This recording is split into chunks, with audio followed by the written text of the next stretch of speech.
For Palestinians, he was a respected general of the Preventative Security Forces, deserving of a full military funeral procession. For Israel, he was guilty of plotting to bomb a Jerusalem cafe. Maysara Abu Hamdiya spent more than a decade in prison, serving a life sentence. But in February, he was diagnosed with advanced cancer. His family says prison doctors should have detected it sooner, and that medical neglect hastened his death. Israel says he received all the necessary medical care required. You really get a sense of Abu Hamdiya standing just by looking at the crowd here. Not only have thousands of people come out to line the streets to see the funeral procession gone by, but you can see flags, orange, yellow, red, green. These are the political organizations, the political parties here of every stripe and color, and each of them have come out to pay their respects to Abu Hamdiya. Abu Hamdiya is a public figure and he's a national figure, and all the parties are trying to adopt him now. This member of the Al-Aqsa Brigades told us Abu Hamdiya means to us resistance, jihad, continuing the resistance.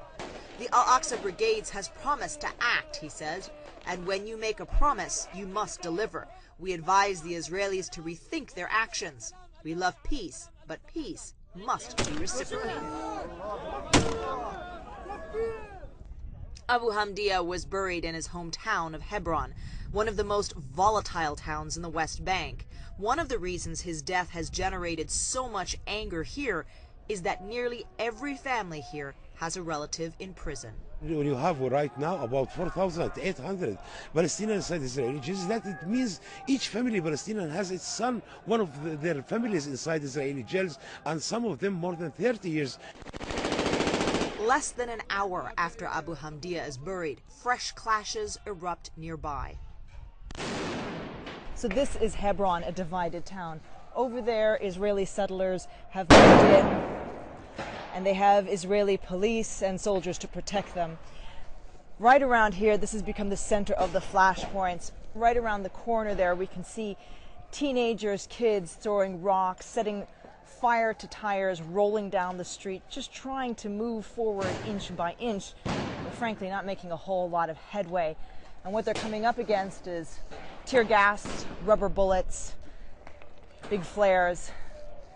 It's a cat and mouse game that's been going on for days, and unfortunately it's really not accomplished very much, but it doesn't seem to be ending anytime soon. This violence is an expression of deep frustration and anger, triggered by the death of a Palestinian hero in an Israeli prison. But that violence so far has achieved very little. Atika Shubert, CNN, Hebron.